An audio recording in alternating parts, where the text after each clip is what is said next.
welcome to our History Brown Bag series for 2017. Thank you all so much for coming. This is like a record breaker for a January History Brown Bag. So thank you all for coming. This is awesome. My name is Betsy Kellums. I'm the City of Greeley Historic Preservation Specialist. And again, I'd like to welcome you to our History Brown Bag for January 2017. Our speaker is Tertia Delgin, and I'm sorry if I mispronounced her. No, you did great. Okay. She's going to be speaking about a book that she has recently written about her great-great-grandfather Benjamin Harrison Eaton and water history and some water-related issues in this area. Thank you. Thank you, all of you. The first thing is that I'm a writer, not a talker, or I'm a talker but not a speaker. So this is going to be pretty much ad-libbed, because otherwise I would be just so painfully nervous I would not remember anything. So I'm going to read a little bit and look at the slides and try to remember why I put them up there. And this first word up there is very important. It's propinquity. It means nearness, and I decided because it alliterated with Platt, I just throw it up there. So I hope that we can talk about nearness and responsibility, because that is something I've been intellectually interested in. And I live in San Diego, so the whole idea of nearness is like, oh, yeah, so what are you doing here? So we can talk about that too. Anyway, I will, the book is not just about our relative. My uncle is here, and my aunt, who are also related to Ben Eaton. And however, his example is something I've felt in reading about him keenly for a long time, because I like to get things done. And he seems as if he did quite a bit of that in his lifetime. So I'm going to read a little bit to make myself calm down, and we'll see how that goes. Thank you so much, all of you, for coming. Thank you. And I hope you'll interrupt with questions. Don't ask any yet, though. Okay, I better do this, otherwise we'll see how this works. Okay. The second chapter, the book is called The Man Who Thought He Owned Water, and that is, I use my father and my parents as examples of this, but it's really all about all of us who believe that we have this, that it will always be there, and the kinds of things that can go wrong from that assumption. My second chapter is called The Nuisance of Hindsight, and I love this title because we so seldom look back and try to learn from it. I don't think that's true at all in this audience, though, because you're all fans of the History Museum. And history, of course, is stories. So my book, with the exception of this chapter, is about things that have happened since 1970 at this farm, my parents' farm near Milliken. And I'm sorry I'm talking this way. Hi. And so I'm not as much, I don't know as much about Greeley, but we have Peggy here to fill in any gap I might come up against. Okay, so back in the 1950s, all Denver school children were subjected to Colorado State Capitol building field trips. There, guides greeted us with smiles and then boasted about the Capitol's construction materials, all mined, cut, panned, and manufactured in Colorado.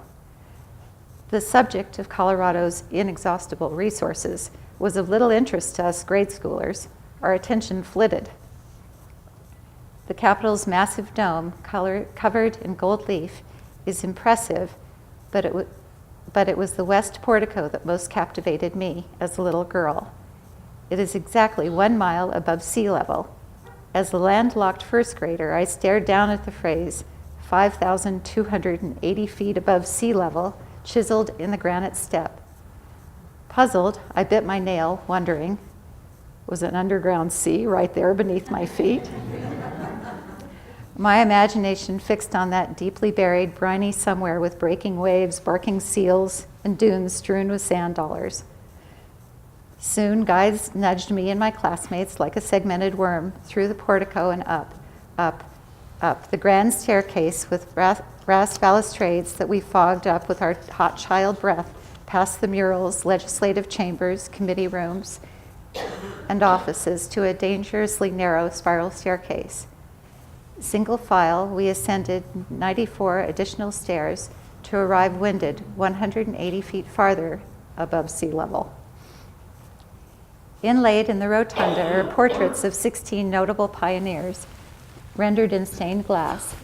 My great-great-grandfather's portrait would be among them, my father had told me, so I tried to keep my mind from wandering. There he was, Benjamin Harrison Eaton, Colorado's first waterman and fourth governor, was widely credited with bringing large-scale water availability to the Front Range. Its farm region, which includes our Big Bend Station, that's my parents' place, became one of the most productive agriculture areas in the nation thanks to Ben Eaton's dedication. Such a legacy might have carried clout among my peers and even sparked my own interest in historic Colorado, as my father hoped it would, had it not been for an unfortunate caption under my great-great-grandfather's portrait. Picture me then, sticky from my ascent in wide petticoats, coat, hat, and gloves, staring across the gallery at my esteemed relative and sounding out in my early reader way the words below his name. An honest plodder, Plodder. What an odd epithet. Why not problem solver, like Governor John Evans, or determined and compassionate, like educator Emily Griffith? An honest plodder? And only leave it to my vicious classmates to increase my mortification. For this shame, I had distanced myself from the subterranean sea. This episode at the age of 6 or 7 made forward momentum my biggest priority. I refused to read about my venerable ancestor. Whenever anyone mentioned the word pioneer, my ears airlocked. What next? Outhouses and quiltings? I couldn't wait to get away from the subject of water in the West. Not until recently, when water resources became first the object of my activism, then my profession, did I consider that the past might answer the future. It's that line of inquiry that I now ponder. I'm not exploring the whole arid West or the whole arid world. I'm picking up details of personal history in the hope of crafting a fix for one place, Big Bend Station, and through that fix, a more optimistic future. So, next slide, please. That's the farm that we were just in. You can go to the next one, Betsy, thank you. So this is kind of, I stuck this slide in here because we forget how connected we are to the rest of the world and how the United States has in the past particularly supplied a lot of grain and other edibles to all over the world, but also that our small place in this is connected in other ways too. And it's interesting now with a new president and a new approach for me to think about this. And also the global population. When I first wrote up there, I put it in quotes, because I wondered, I didn't want to impose that on this group, but for me, because I had a child and I didn't manage to stay married, trying to be responsible in a way that'll make his future better is a really big deal to me. And through him, others and others, so that the word our becomes bigger. So it's not so near. Anyway, so this will come up. My son Diego found this slide for me because he's working on international things. So, and these are, the blue lines represent trade routes. So they're places where, you can see what's happening, I think. Okay, next slide. This is a little drawing I did about the settlers, the route to the farm is there, where it says Big Bend Station, and then of course Greeley's right above there. And the farm is called Big Bend Station. The house there is because it was an old stagecoach stop in the 1860s. and because it's in a bend in the river. And that too was marvelously interesting to me as a person who doesn't know hydrology and didn't at the time that I started this know history. But I knew that the farm was constantly, the water was pointing right at the land, and so armoring the shoreline of the river has been an ongoing issue there. You know, you talk about not enough water. Well, the water was trying to get into the house. So and also interesting and kind of beautiful, I think, is that the water from the Platte is headed toward the Gulf of Mexico, and it heads out of the mountains through to the east as normally. And I think, where's Peggy? So she can correct me if I'm wrong about this, but Peggy. Anyway, I think 70 million years ago, the water from the Platte it's correct in the book. It was headed east, and there was a tectonic uplifting and of the plains. Oh, good, you're back. 70 million years ago, tectonic. Okay, so, and then the Platte moved to the north and started heading north. And so it's heading almost exactly opposite of the direction it's trying to go. And so that water that so many other states need, and you'll see another slide, is making that turn right at my parents' place. So it's kind of a seat of exchange. So next slide, please. So I just found this on the internet yesterday when I was trying to think of what would be good to talk about. And I was lucky yesterday to spend some time in the main gallery, which brought me to tears. It's such a marvelous legacy for you people who live here to have that resource. And these are the values that I believe that Greeley was founded on. And they really got me thinking, you know, the idea and how hard people had to work without a beer or without marijuana, without a vacation, without anything to make things work. And so anyway, that was very touching to me, and we'll talk about that in a minute. Let's see, is there anything else about this? Okay. Just the idea of cooperation, I think, is really important. I mean, you all are here listening to me, and I couldn't have been here without Peggy and many, many others of you. And my message, which is to get people in cities that are not like Greeley, thinking like Greelians or whatever you're called, about food and food cultivation being something that we should all be connected with, as these people were. They came out here and grew food for the miners and for themselves. Nobody was saying, oh, we don't need farmers. And now that seems to be the mindset. So anyway, I hope that, let's start a contagion. Okay, next slide. That's just a little thing that my dad put up of the outside the house. And there's the house. That was a few days after my mother passed away. My mother is known in the book as Go-Go because her name was Dorothy Thomas Phelps, but she wanted to be called Go-Go. She didn't want to be called Dorothy in the book. So anyway, she's called Go-Go, her grandmother name. And she had just passed away, and I hung the flag out, you probably can't see, but on the front door, and took this picture of her beautiful garden.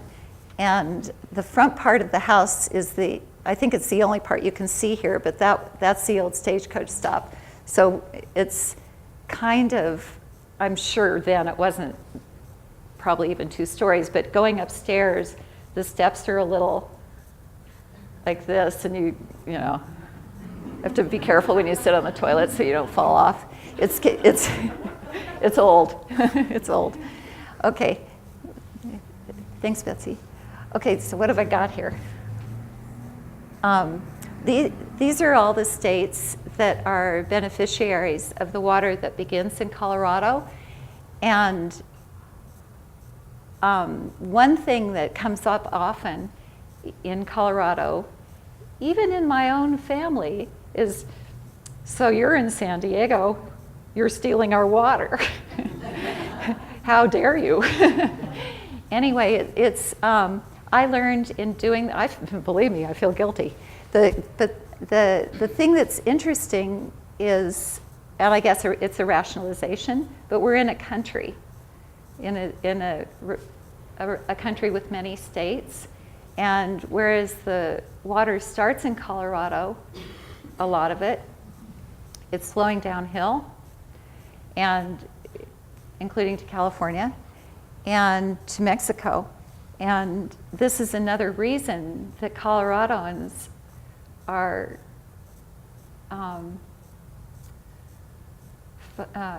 it's a foundation of water history in our country, that this state is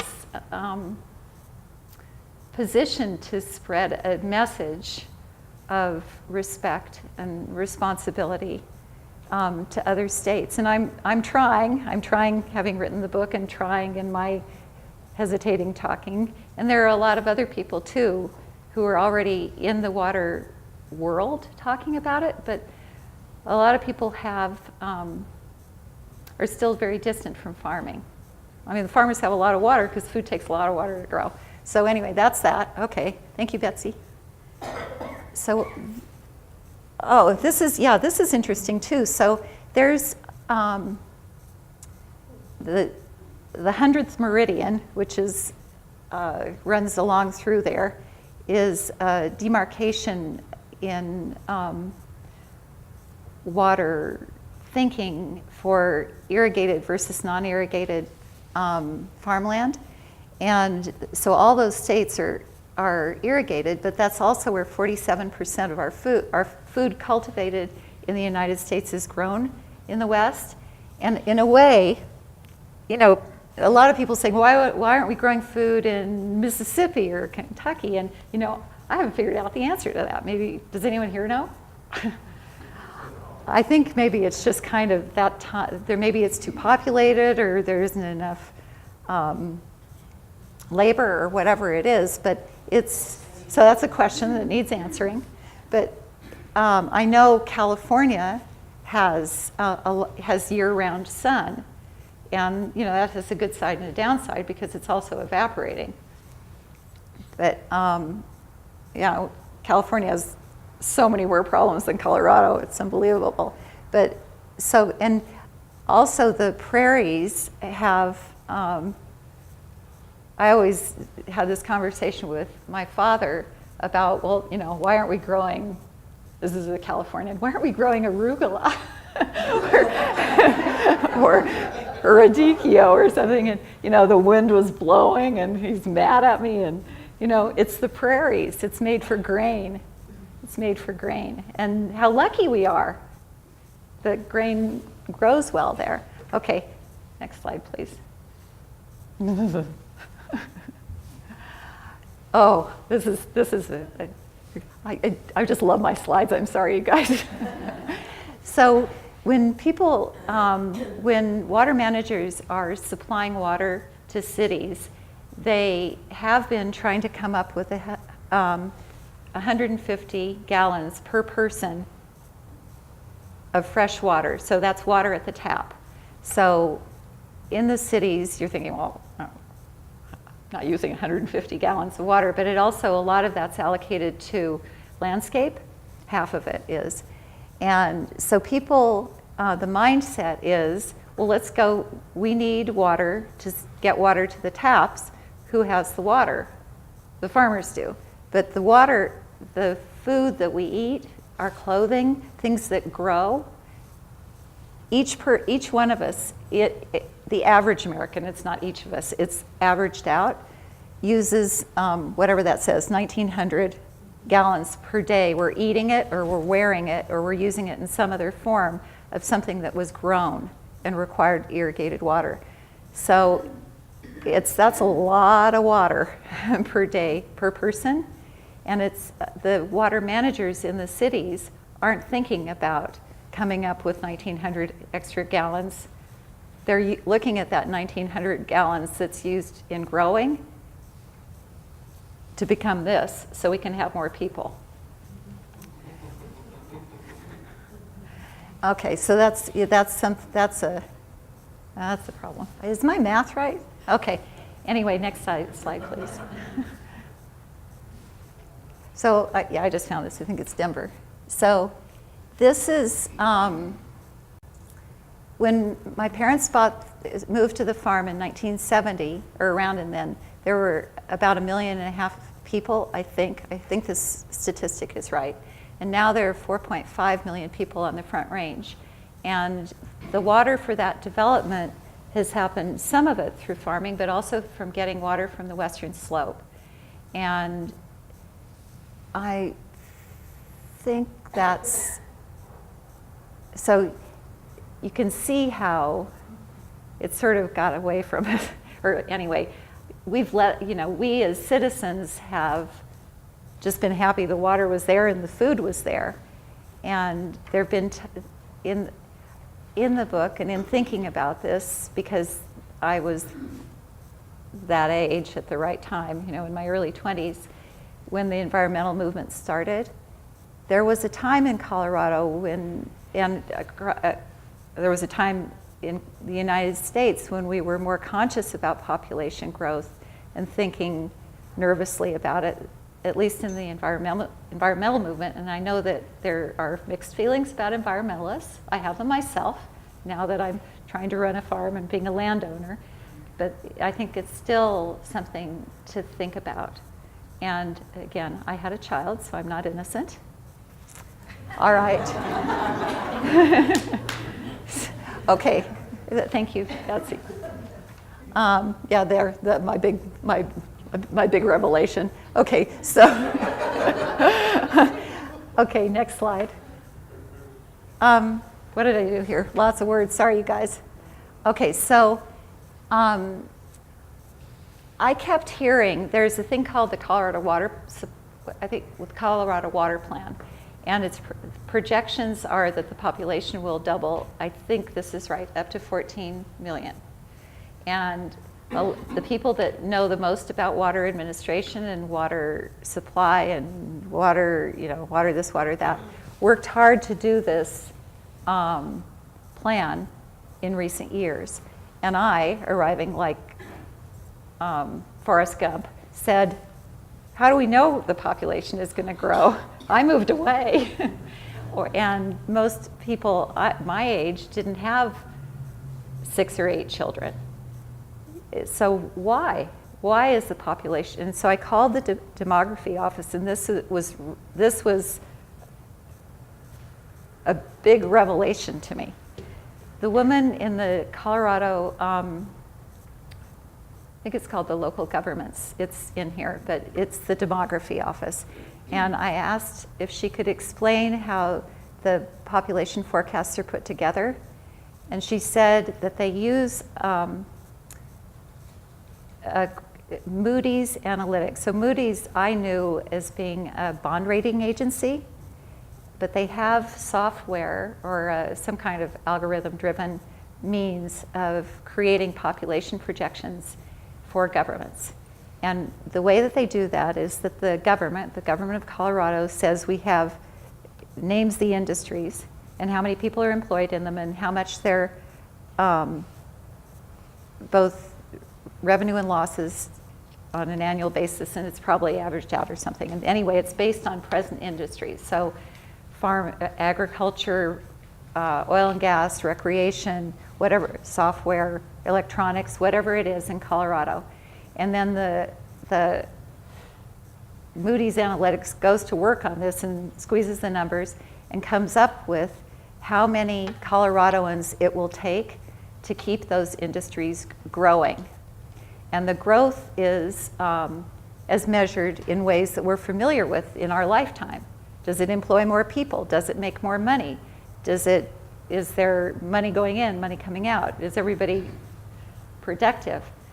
But that also, I said, little Forrest Gump that I am, what about the other things that happen if you have growth like that? What about pollution? What about floods? What about fire? What about disease? What about cancer? What about this, that, and the other thing, like a Southern Californian would?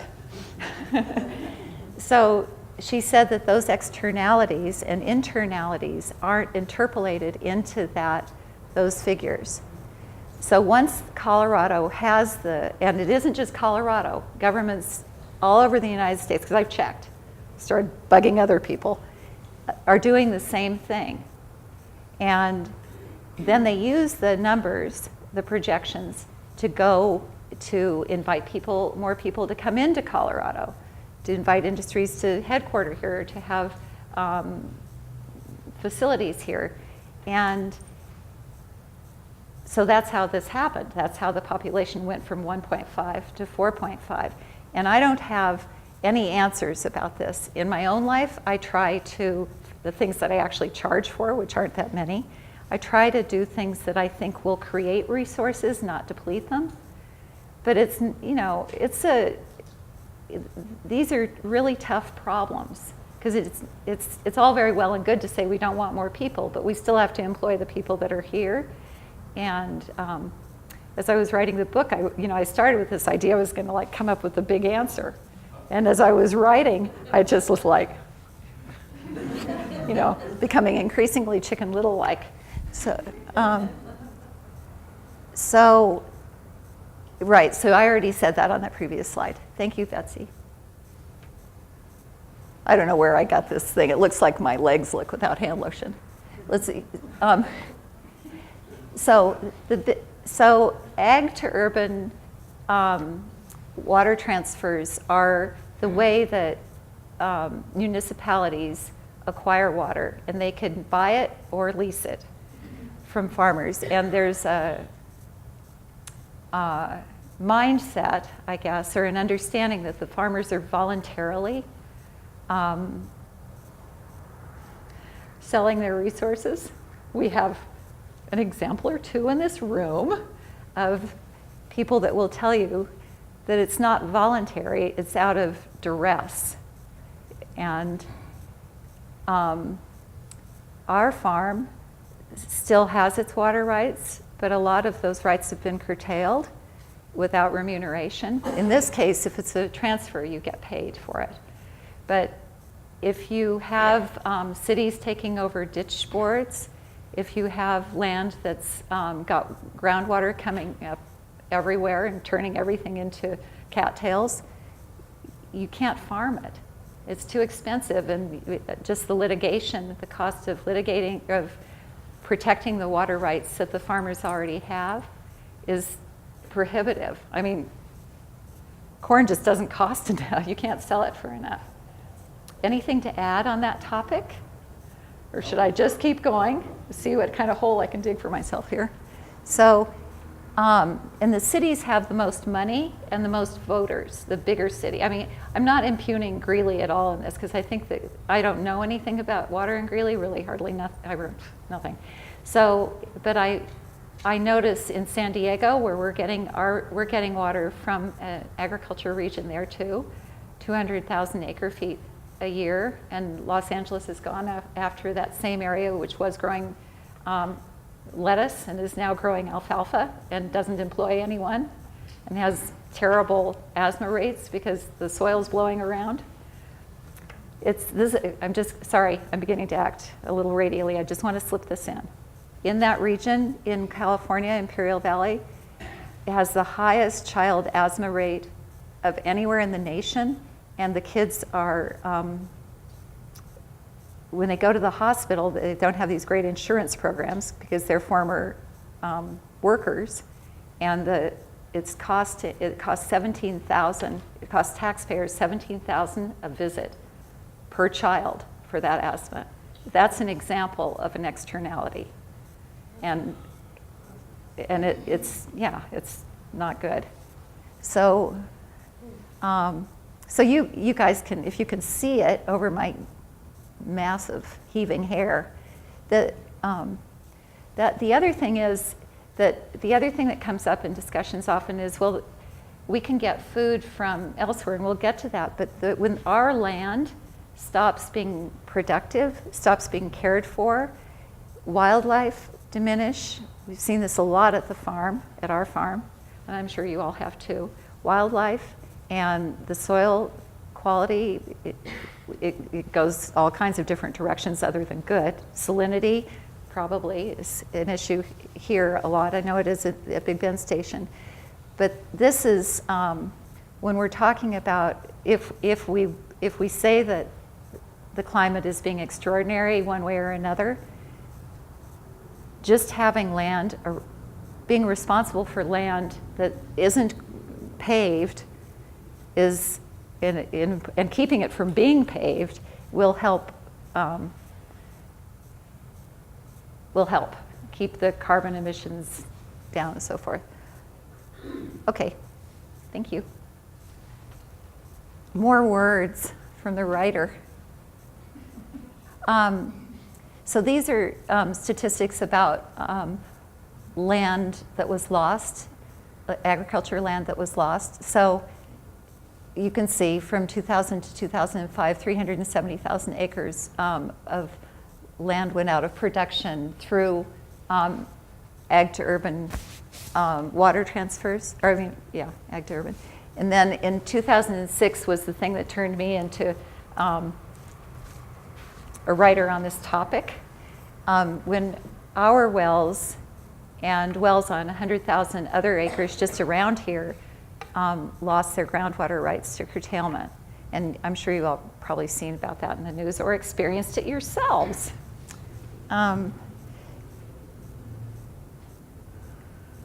So it's just not up here is in the last 25 years, an area 2/3 as big as California's, as the whole state of California, has been put out of production in our country.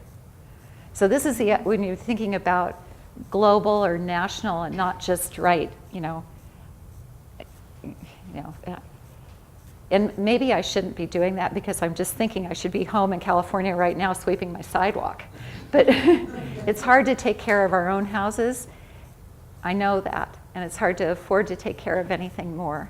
But it's a goal for me anyway. All right, thank you.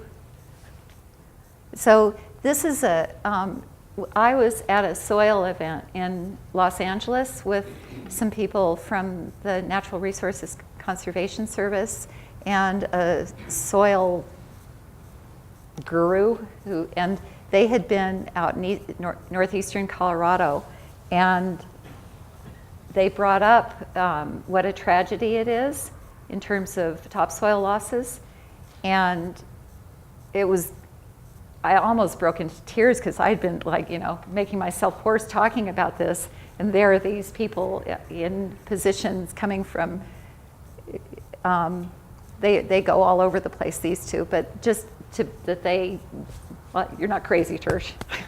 Okay, so next slide.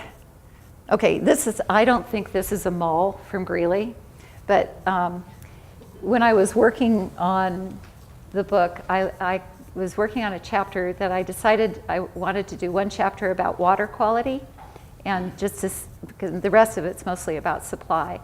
But we used to have at the farm in the spring so many frogs, it was deafening. And so I used the disappearance of the frogs, there are now no frogs, or few, to explore the role of water quality. And when I was doing that research, I found a study by the USGS, the Geological Service, about land changes. So just in that much time on the Front Range, so 12 years, 65% of the wetlands, and you think if this isn't wetlands like swamps, this is wetlands that are, the word is ephemeral. So they're dry most of the year, and then it rains or something, and then like the basins that maybe the buffalo wallows, where there had been depressions in the soil. But in those depressions, that was the way that the water naturally would get back into the aquifer. And with so much, I put the pavement up there because we've paved so much that there's no, the water that's looking for ways to get back into only has the farms, and the farms are wet already up here. it doesn't have a way to recharge it, as many ways to recharge itself. So that's, okay. Thanks, Betsy. So this is what happened. Maybe to some of the people in this room were flooded.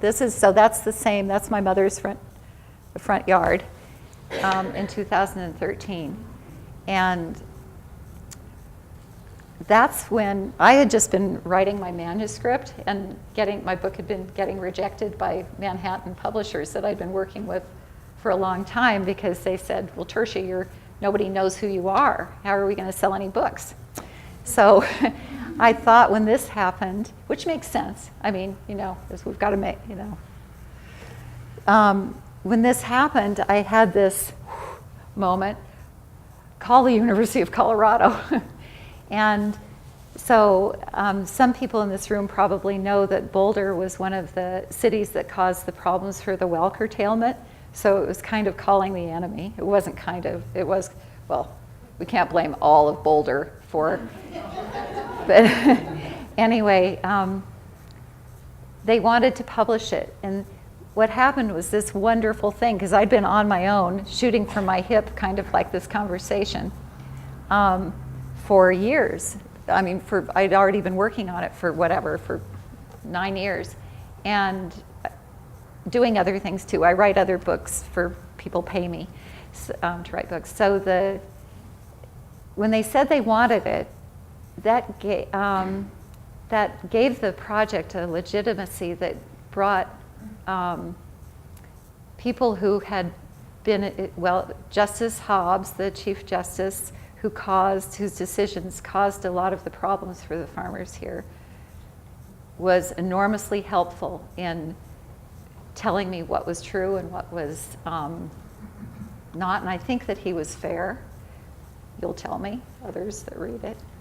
And I also, Hal Simpson, who was the former state engineer, Bob Longenbaugh, who was an assistant state engineer.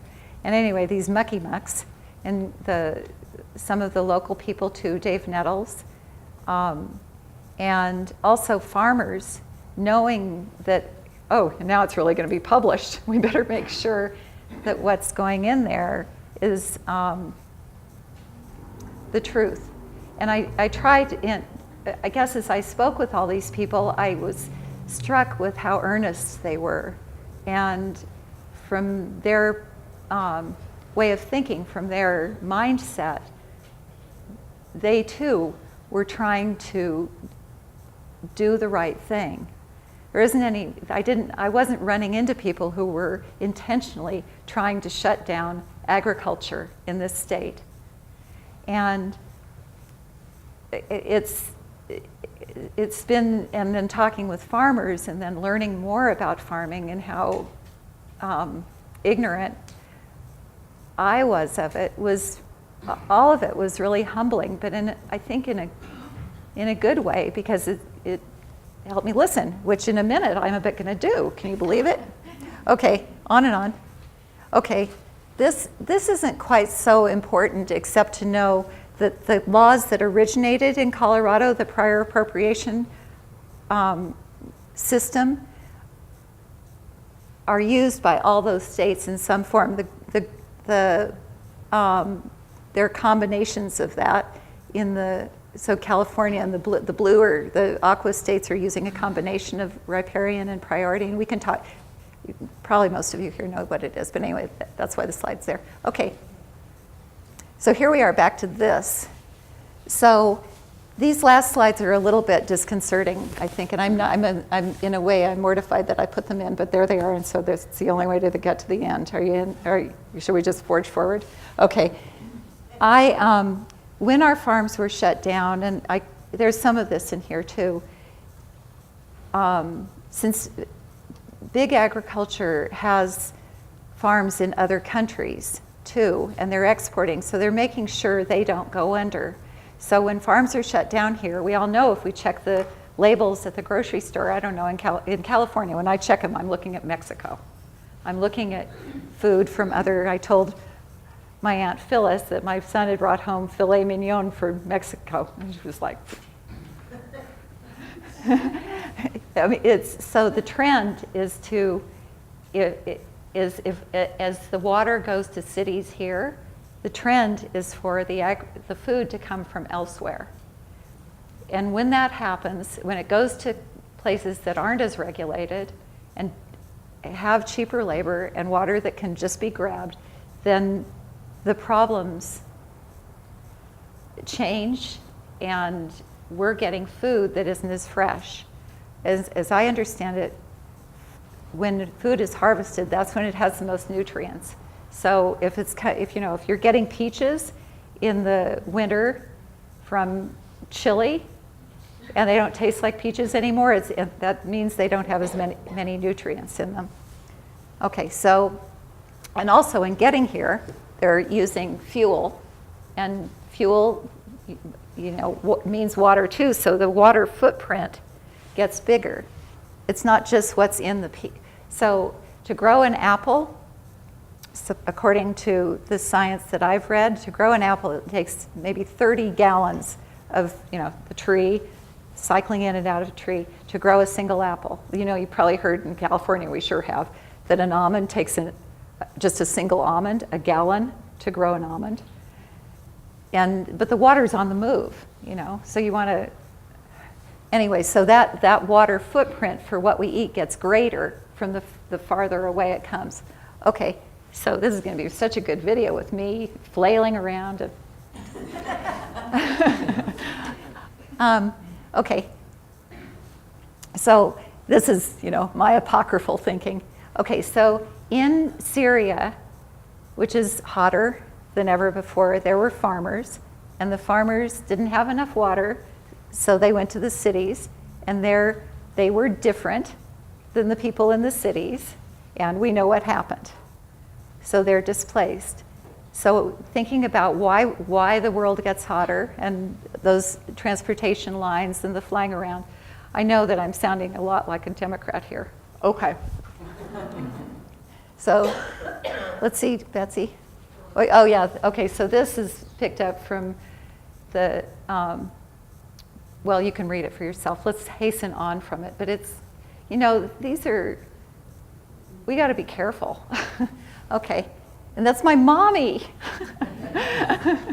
This is my mother, Dorothy Thomas Phelps. There are values that Greeley was founded on, and that's her dog. Who's up in Montana with my brother. So my mother passed away in June, as I told you. So I just think that these values are still really relevant. The idea of temperance and, of not being profligate and thinking about being careful, cooperation, and how many of us it's going to take to make this safe for our children. Agriculture, of course, very big. Irrigation. We just have to mete out the water carefully. Education. This is Peggy, and those of you who are educators. And faith, looking at the upsides too. For me, this morning at breakfast with my friends, we were thinking about faith. I probably don't look like, I go to church every Sunday, because I don't. But I do think that there is something about being positive and being grateful that is universal. And to look at what's good and step in that direction. I need to do it a lot more than I do. I didn't get these lines between my eyes, being positive. And home and family, I think we all know about that. So anyway, I think I'm there. Betsy, is there a green shot after this? Yeah, there. That's our woods with its phreatophytes. Okay, this is there's a lot of controversy about having cottonwoods and wetland plants because they use a lot of water. My father was really happy to have this area of the farm because he loved the wildlife. And they're below the fields, so they're using the nutrients, whatever's not used in the fields, are passing through this area before they get to the water. So that's the end, except it's not really the end. Hold it. It's an hour up. I'm sorry, I'm using all your time. Does anyone Does anyone desperately need to talk? Okay. Hindsight, though informative, is deeply disturbing. This is the end of that chapter. Ben Eaton was no gambler, not technically anyway. He was not sneaking off on Becky to play poker, but he was laying bets on the unknowable. Ben, whose forward momentum occurred in a time when plodding was a virtue. I'm going slowly, right? A time very unlike today. Never guessed how much his exertions would catalyze population growth. There are 4.5 million people along the Front Range right now. Ben couldn't know that building canals, dams, reservoirs, and diversions would get out of control. He'd be thunderstruck to hear that Colorado's water has become owed to and owned by millions in 19 states, more than a third of the United States.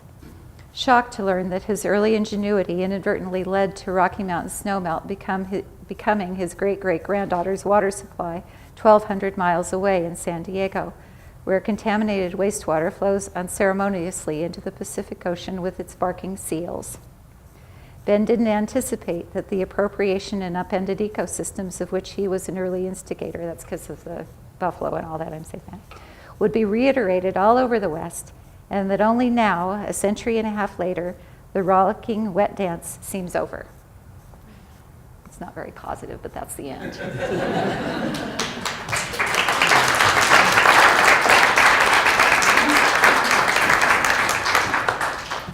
Okay, sock it to me.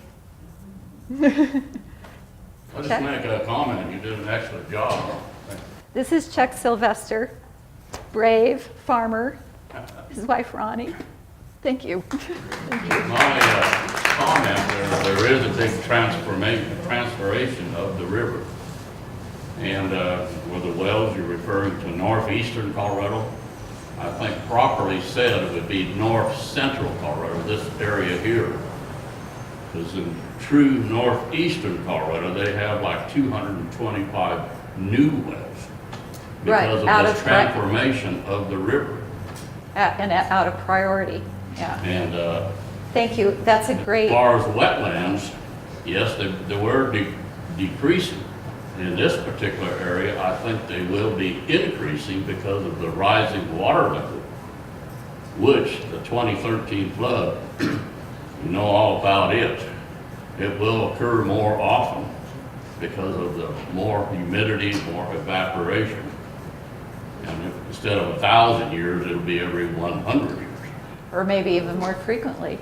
Yes. Yeah, when the wells were curtailed, do you want to explain? The wells were curtailed, so, for instance, at our farm, even years later, we had 5 wells. They gave us 1, and now we're using that at half. So whereas we used to be pumping hundreds of acre feet a summer, now it's only a little bit, so all that water's still in there. And a lot of it's going down, and then the cities mostly, and also the farmers are forced to augment when they use out of priority. And so they're putting water back into that land that's already saturated.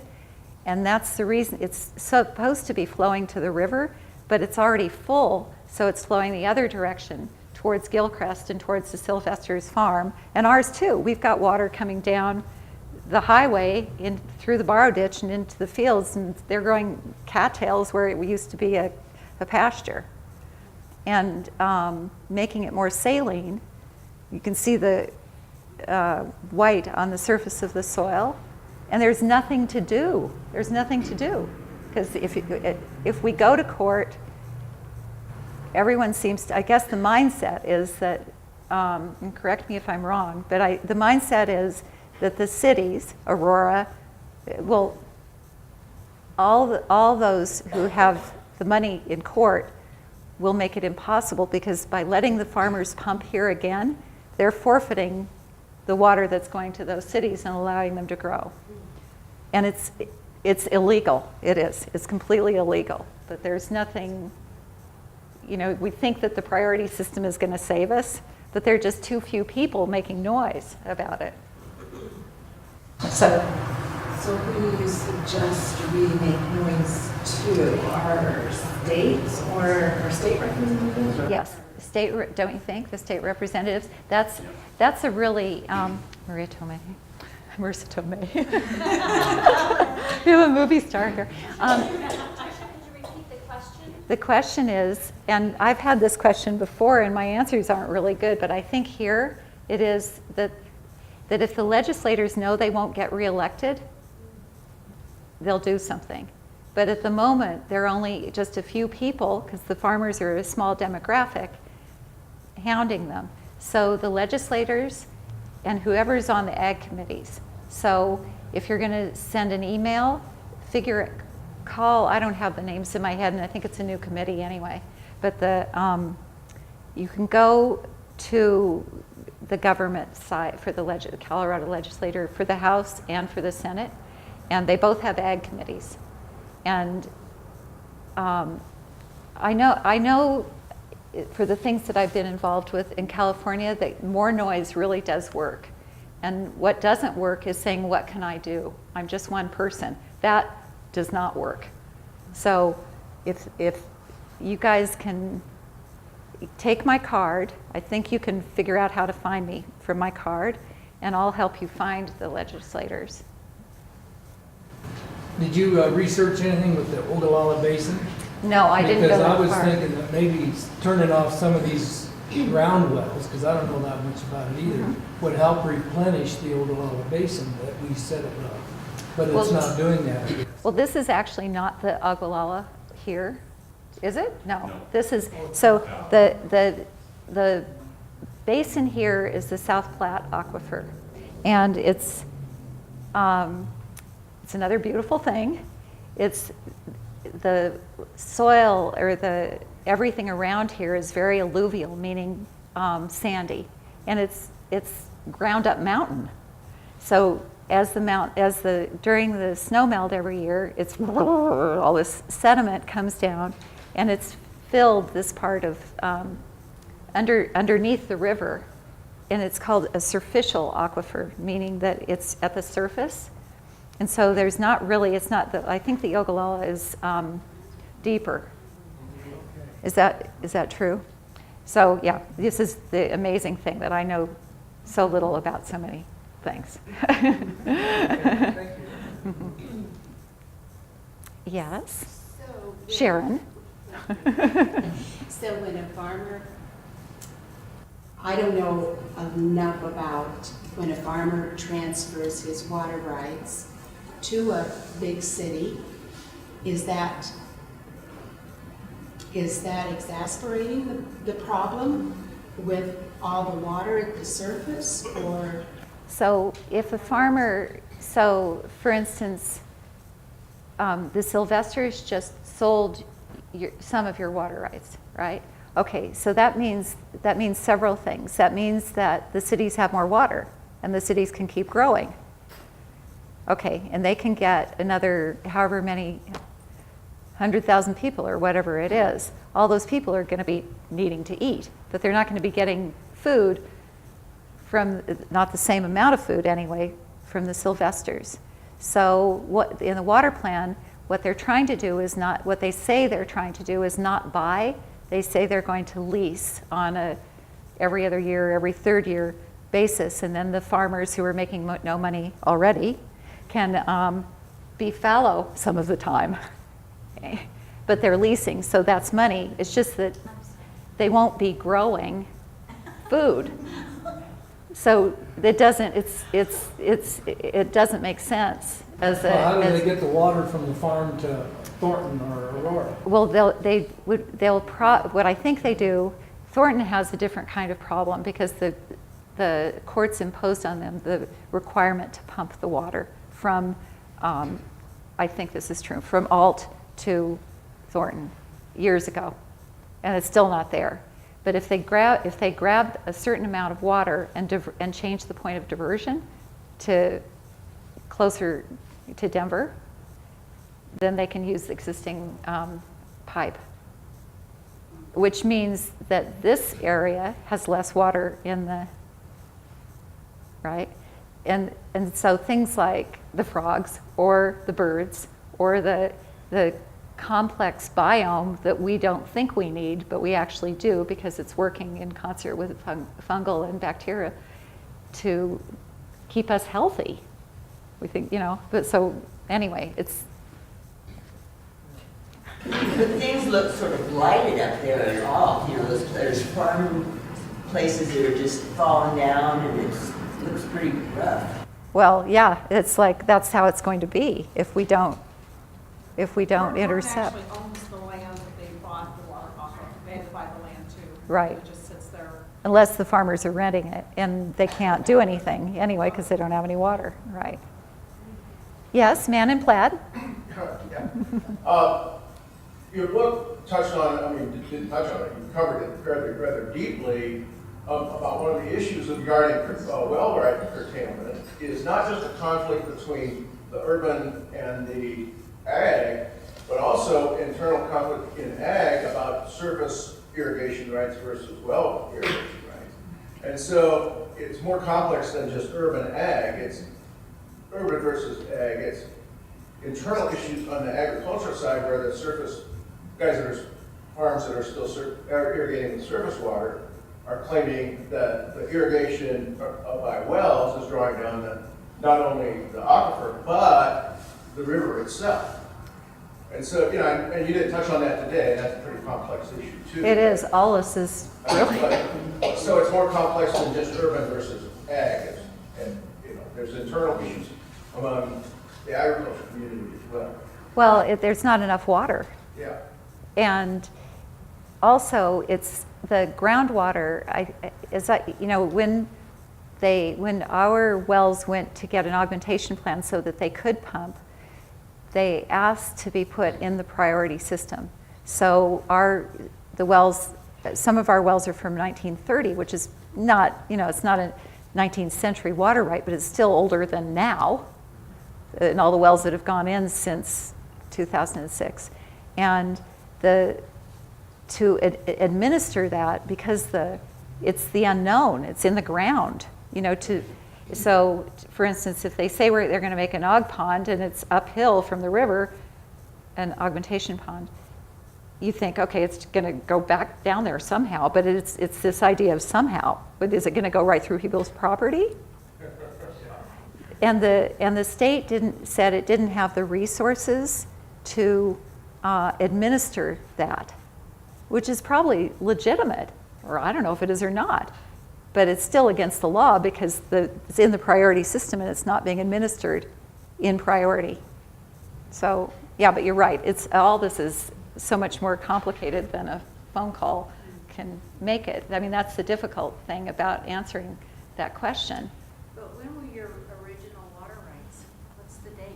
On the groundwater? No, on your water rights, period, because surface and ground are inseparable. Okay, so we have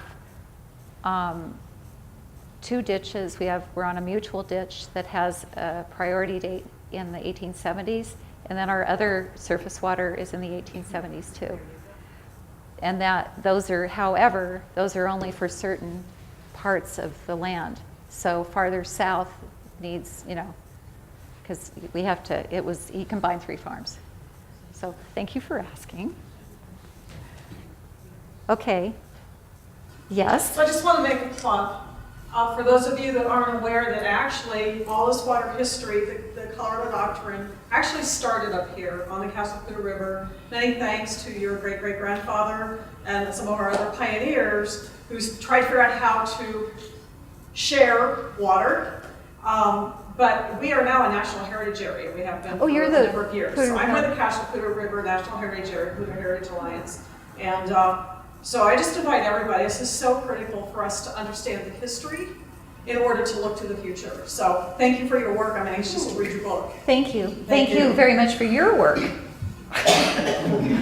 And on that same note, one of our history ground bags in June, we're actually having 2 in June, but the one on June 22nd, which is the 4th Thursday in June, is called The Magic Touch of Water. And Professor Michael Welch, who's working on a water history book for Colorado, he's going to be doing that presentation about water history for this area. So I encourage you to pick one of these up if you have not. And Tricia, I know you have another commitment soon, But maybe one more question if you want. Sure. Thank you. So any more questions? Any more answers? Judy Alexander? I just wanted to know that one of the highlights in our family, after reading the book, was the fact that it takes 28 gallons of water to produce an apple. So now everybody in our family that eats an apple say, it takes 28 gallons, remember that? It is temperance. Temperance in all apples. Thank you, you guys, so much for coming. Thank you.